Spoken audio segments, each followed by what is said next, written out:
And welcome to another episode of The Focal Thought. My guest today is David Crow. How are you, David?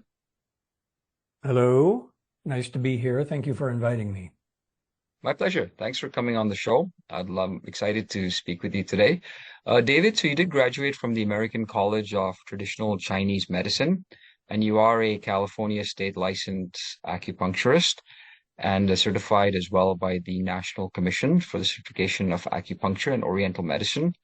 And you've been a clinician, consultant, research and education sector for the past 40 years, and you're an expert in Chinese, Tibetan, Ayurvedic, and Western herbal medicine. So welcome to the show. Thank you. You're welcome. I wanted to speak to you today on a topic which you're very familiar with, which you've coined, I imagine, called Illuminated Herbalism. And this is essentially, it's a program that you're doing. It's developed by you, where you're trying to sort of bridge the gap between botanical medicine and spiritual awakening. It includes all these healing modalities, some of which we spoke of in the introduction, Ayurvedic, Chinese, and Western herbalism. And some of these core principles include integrated healing, where you're combining, plant preparations and you're using meditation. You're getting into spiritual purpose to achieve states of illumination and systemic rejuvenation. We're using herbal and aromatic medicines to strengthen and rejuvenate the body's physiological systems. So, how did you come upon this? And if you can give us an introduction to illuminated herbalism. Yes. Well, this was actually part of my training, but I didn't realize it at the time. So I was very fortunate because I had the opportunity to study Chinese medicine when it first arrived here in the United States, which was in the 1980s, and graduated from the first acupuncture college in California. But the education there was lacking something that I was very interested in, which is the traditional classical integration of using herbs with the cultural context of the spiritual culture as well, the spiritual practices. So I ended up closing my clinical practice in San Francisco after several years and moving to the Himalayas. And I was going with no introduction. There were no schools. There was nobody teaching. I just decided to pack up and go find some traditional doctors and study with them. So I went to Nepal and lived in the Himalayas for different lengths of time. And I ended up meeting a teacher of Tibetan medicine in the first week that I was there, and I became his only Western student and ended up studying with him for several years and several different trips. And at the same time, I was meeting Ayurvedic doctors in Kathmandu as well. Now, this was all internships. This was just, personal apprenticeships. I was basically just introducing myself and saying I'm interested and I'm a student and I'm a clinician and I'm, very interested in what you are doing and I would like to study with you. So I had this opportunity to study in a very traditional context and ended up working with 10 different doctors over a period of 10 years. And doing the things that they do classically, which includes, going out and harvesting the herbs and preparing the herbs and administering the herbs in different forms in the clinic. But I also found that herbal medicine, which is the world's oldest form of medicine, and has been used everywhere in every culture, was inseparable in many ways from these spiritual practices. Now, I didn't really fully appreciate that 40 years ago, but over the last several years, it has become clear to me that there is a very strong link between spiritual practices, specifically such as meditation or prayer, mantra, or song, and so forth. And the power physiologically of the herbs in the body. So I witnessed and participated in a lot of medicine preparations, 30, 40 years ago, that were actually integrating this principle. And what I have come to appreciate since is that herbal medicine has always been inseparable from spiritual practices. And you can find this in every culture, in every part of the world, in every time in history, that harvesting the herbs, preparing the herbs, and using the herbs was always done with different kinds of practices that we would call spiritual, whether it's saying prayers of gratitude to the plants when they're being harvested, or invoking certain kinds of mantras and prayers into the medicines while they're being made, or when being given to the patient, or the patient is using them themselves. All of these things have always been used together. There has never really been a kind of allopathic approach where we're just taking isolated compounds and we're just swallowing them and we're not doing anything else.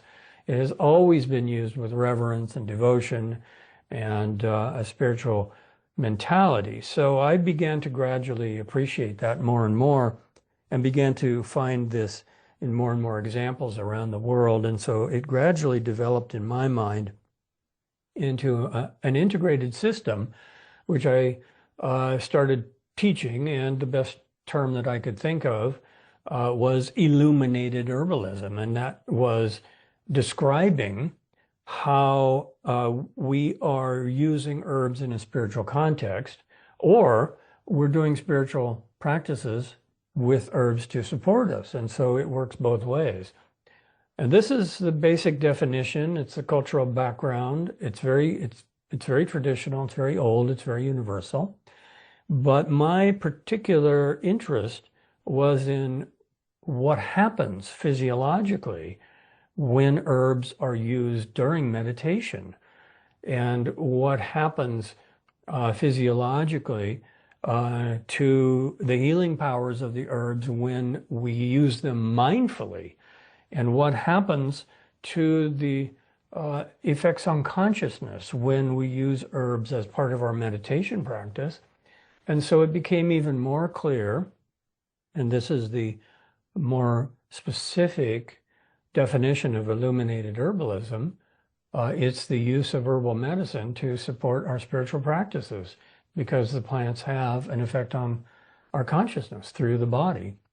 But it's also going the other direction, which is using our meditation practice and spiritual practices, mindfulness and concentration and so forth, to potentize the herbs inside the body.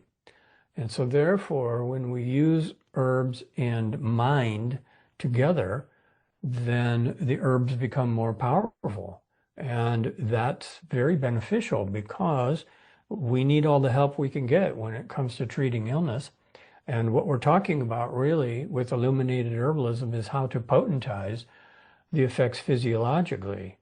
Now that's the introduction, because it is a big subject, but really the essence of all of this is a very interesting phenomena that happens, which is the more we pay attention to the body sensations when we are using the herbs, the more pronounced they become. And what that means is the more we are focusing our mind into the body at the time that we are taking the herbs into the body, then the more powerful the physiological effects of the herbs are becoming, because we are paying attention to them. And so therefore, herbal medicine becomes something much more multidimensional than just taking a capsule of curcumin, with a handful of other things in the morning while you're driving to work. It's really like you are participating consciously with the plant coming into the body. And so it's really a mixture of prana, chi, different kinds of life force, because the plants have life force. They have prana and chi, according to these Ayurvedic and Chinese systems, life force. And it's intelligent life force. And so the prana and chi of the plant is coming into the body, and the body has its own prana and chi, its own intelligent life force. But then our mind is also a form of prana and chi. And so therefore, if we are using the herbs, we are ingesting the herbs with mindfulness, then we are actually consciously blending three kinds of life forces together. The life force of consciousness itself, and the life force of the plants, and the life force of the body. Now that can potentize the herbs. And what I have seen after teaching this method now for many years in different contexts to thousands of people is that we can get very powerful effects physiologically from microdoses of the plants. And that explains why they have always been integrated together like this, is because, prayer, ceremony, mindfulness, meditation, concentration, visualization, all of these things actually have a physiological effect. And they potentize the results of the herbs. So we can use meditation, we can use our mind to make the herbs more powerful in the body. But the other side of that is that there is an entire tradition, many traditions, many preparations, and many herbs and many categories of herbs that are used to support meditation, to support the deepening of concentration, to support cognitive function. It's like the use of the longevity herbs so that we can meditate more deeply. So that's really the entire topic in a nutshell right there, using our mind and spiritual practice to potentize the effects of the herbs in the body, but using the herbs to support the spiritual practices as well. It's very interesting because makes you wonder who's really doing the work. Is it the herbs or the spiritual intention? And traditionally, the two I've always thought of as being separate schools of thought. So like I know they do intermingle from time to time, but fundamentally herbs, depending, like you're saying, what the compounds are, in the herbs, once you administer it into the body, it'll have its effect.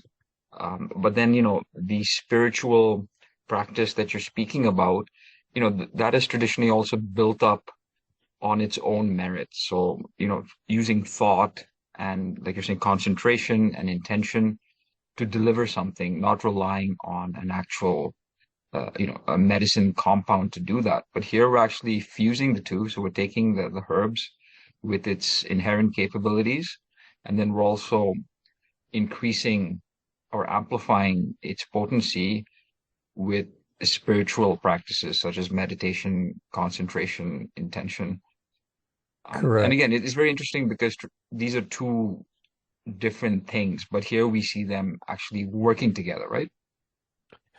Of course. And this is also part of classical medicine. Like if you study traditional Ayurveda and traditional Chinese medicine, well, Ayurveda is a medical system that came from the Vedas, and it came from Indian culture.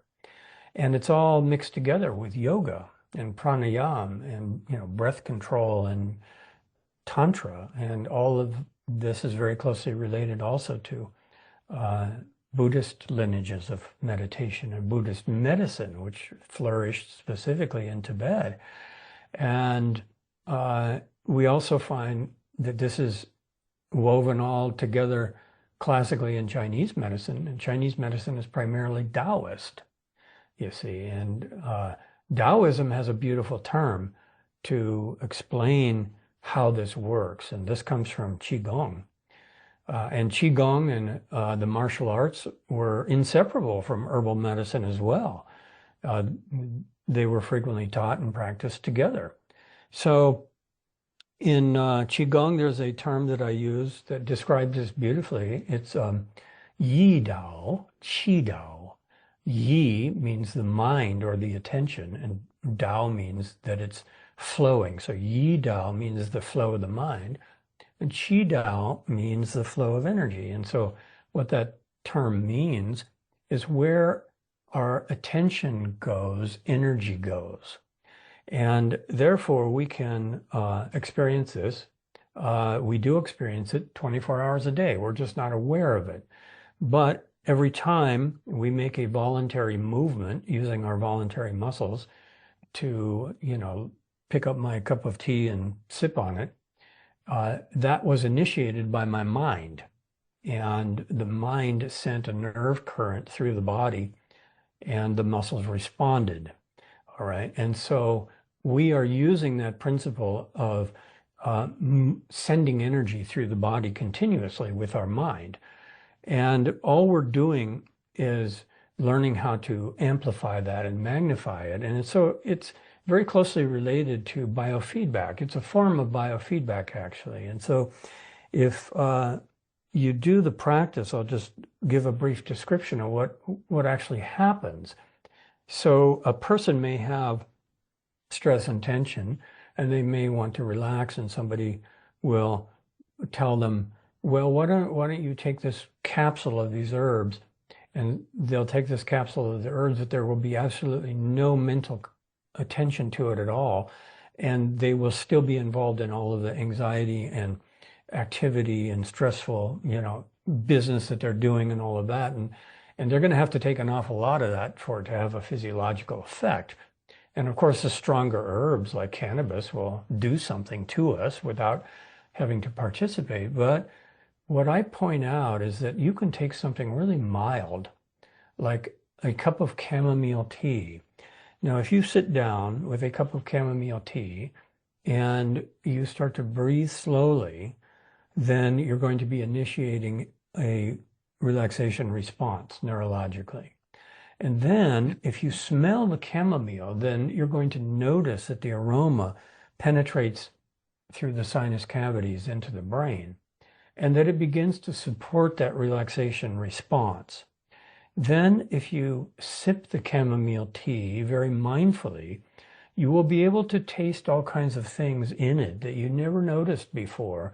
And you'll notice that it has this floral taste and all of this aroma and sensations in the mouth that come from the plant and the flower and where it grows and the elements that are in there.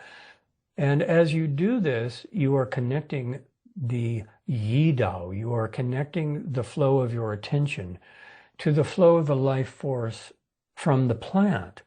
And then as you notice the body sensations of the aroma coming into the sinuses, going into the brain, going into the lungs, and then the taste coming into the mouth and then flowing down through the esophagus into the stomach, then you are noticing the flow of the prana and the chi in the body itself, the physiological life force. And so therefore, if you're just drinking a cup of chamomile tea, but you're doing it with a very deep level of awareness, then you are blending together three forms of life force, one from the plant, one from the attention, and one from the body itself. Now, if you do this, then after 5 minutes, you will feel very relaxed, and all you had was one cup of chamomile tea. But the difference is you paid very close attention to it. Now, this is an important principle because we think very allopathically about herbal medicine, about classical Asian medicine, such as Ayurveda and Chinese medicine. We're always looking for, an alternative that is similar, a parallel that is similar to allopathic medicine. And so we're looking for the curcumin, okay? We're looking for the capsule of this or that we can just take. And that's allopathic thinking. And traditional thinking is really based on we integrate mind and body together. And we're treating mind and body together. And this is one method, is that we use mindfulness when we consume the herbs.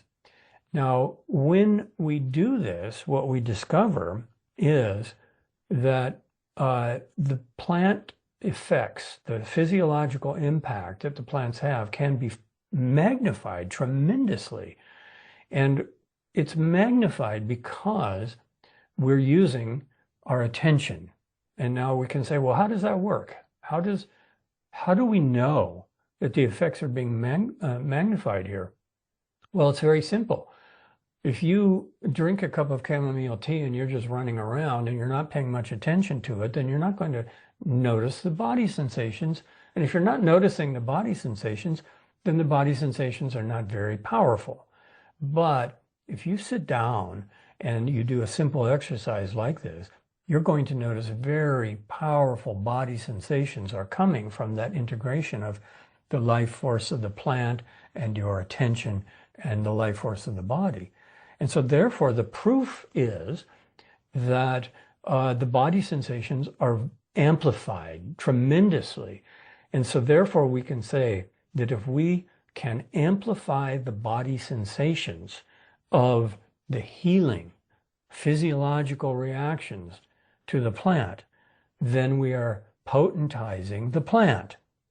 And so what this is telling us then is that we can actually amplify the body's healing powers using our mind. Now that's, what you were mentioning before. This comes from the spiritual side, and there's all kinds of practices, meditations and visualizations and affirmations and all of these things potentize the healing responses in the body. And we can eventually learn the implications of this, which is that we have some degree of control over our physiology. Now imagine if we had total control over our physiology. Okay, if we had high levels of yogic accomplishment through years and years of training, what could that do? Well, we know it can be done because there are countless examples going back through history of people who could generate inner heat meditating in the snow. Okay, we know that we have the ability to influence our physiology to a very high degree, but most of us cannot do that.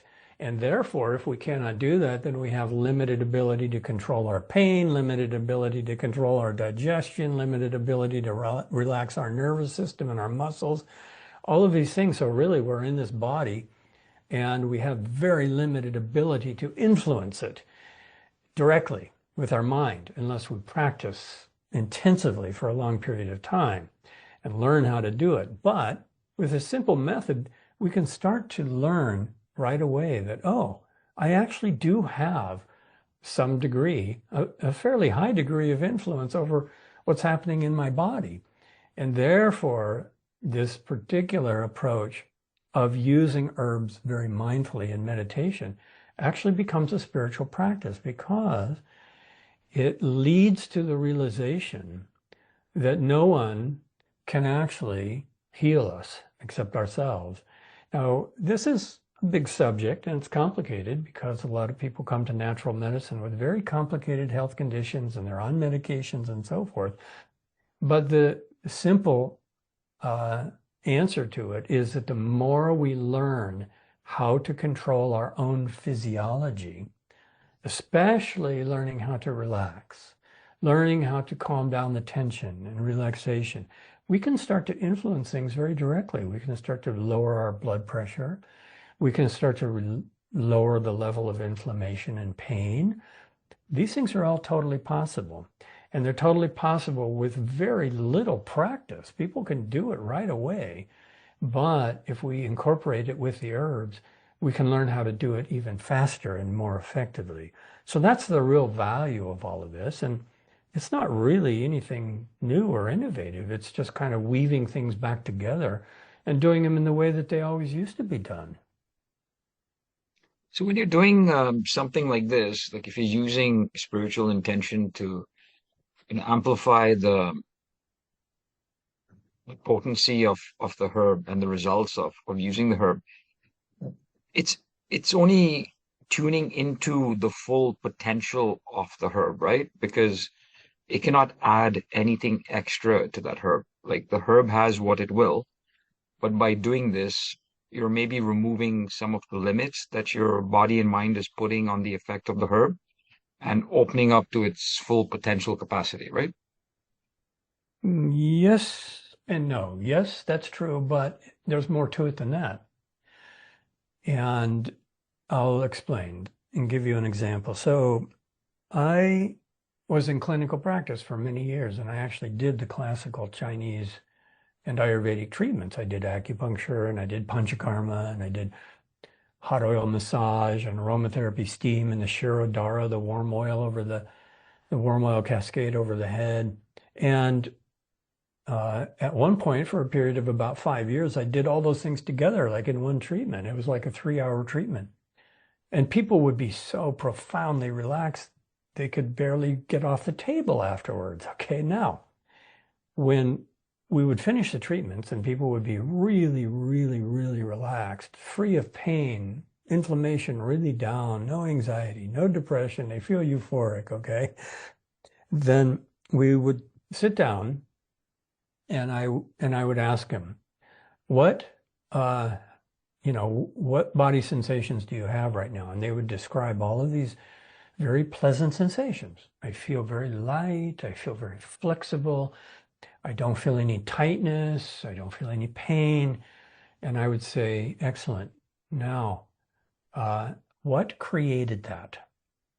And they would say, well, it was the massage, it was the steam, it was the acupuncture. And I would say, no, those are all external stimuli, okay? And that's part of the answer to your question. The herb is an external stimuli. We take the herb as a stimuli. But that's Yes. not what ultimately created the sensations. What ultimately created the sensations was an internal response inside the brain. The brain changed its neurochemistry, and it began to initiate all of these hormonal changes, neurological changes, metabolic changes in response to those stimuli. So then, after I had pointed out that this new state of well-being was internally generated, then I would instruct the patient to memorize. Take a few minutes now, let's just sit down, memorize all the body sensations. And then, when you go home, turn them back on again at will. Practice activating the deep relaxation response over and over again. So the answer to your astute observation is that the plants are a form of stimuli that help us. But what we're really looking for is how to turn on the internal activation of the healing mechanism itself. And so we can use all of these different things. We can use exercise, we can use sleep, we can use nutrition.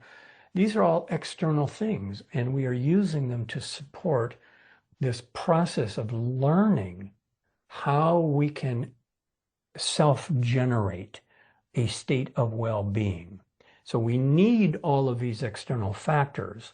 We can't do it without these external factors. But as we become better and better at it, we learn how to turn on that state of well-being faster and faster with less and less need for the external conditions. So in other words, we are retraining ourselves. And the term that's commonly understood now is neuroplasticity. So what we're really doing is we are retraining, we are reforming, we are reshaping our brain to be in a state of higher health and higher functionality so that it produces higher health. And we are using all the different external stimuli, such as the massage or the acupuncture or the yoga or the herbs or the diet. We are using all of these things as external stimuli to help us to do that. But when we do it in this illuminated herbalism approach, what we're doing is we're recognizing that the process is actually ourself, that it is actually our own body. So it's not that the herbs are reaching their full potential. They are reaching higher potential if we do it mindfulness. What we're really doing is we're reaching our own potential. We are activating our body's own potential for healing. And in that process, the herbs are actually reaching their full potential because we're working with them more mindfully. That's amazing. You know what? Next time I walk into a room, and I want to turn on the lights, I might just turn it on inside my mind first and then turn it on in the room.